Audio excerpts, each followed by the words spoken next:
Matchday 7 at Euro 2024 would see 3 brilliant games that brought the intensity and drama that we've come to expect from this tournament. From Slovenia versus Serbia, Denmark versus England, and Spain versus Italy, these games have really set the stage for what's yet to come. Here's everything that happened today at Euro 2024.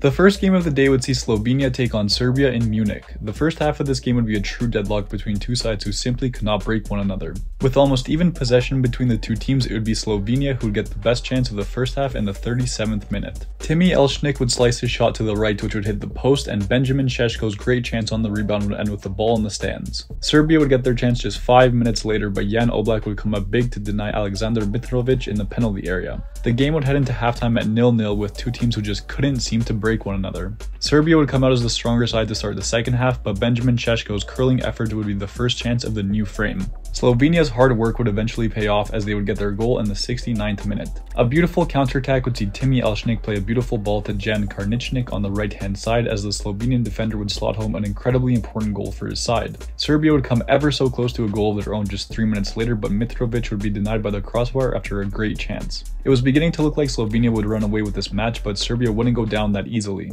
With the last kick of the game, it would be Luka Jovic who would score from a great corner kick, giving Serbia the critical goal that would end this match at 1-1.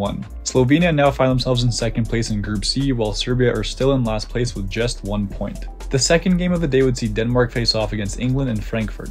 England would dominate possession in the opening phase of the game, and their first goal would eventually come in the 18th minute. After some excellent play from Kyle Walker, it would be Harry Kane who would tap in a shot into the bottom left corner, giving England a 1-0 lead in the early stages of this match. Denmark wouldn't let that goal dampen their spirits, and they would make a big statement with a goal of their own in the 34th minute. With no English defenders around him, Morten Hjulmund tried his luck from 30 yards out, and his beautiful shot would tuck in off the left post, bringing the game back to level at 1-1. England seemed to be a little shaky after that goal, but the score would remain the same going into halftime, with both sides looking for a winner. The second half would be quite frustrating to watch as both sides had some very good chances, but no one could find the back of the net. Phil Foden's shot would go off the post, a terrific run by Ollie Watkins would be saved by Kasper Schmeichel, and Pierre-Emile Højbjerg's shot from outside the box would just narrowly miss the target. The game would finish as a 1-1 draw in a relatively unentertaining game from both sides. England and Denmark are still at the top of Group C, but it will go down to the final day to see who will make it to the knockout rounds. The final match of the day would see Spain take on Italy in Gelsenkirchen. Spain would come out with blistering speed, and 2 great chances from Pedri and Nico Williams would just barely miss the back of the net. Spain would continue to attack in the Italian half, but the strong defense from Italy wouldn't allow Spain to get any easy chances.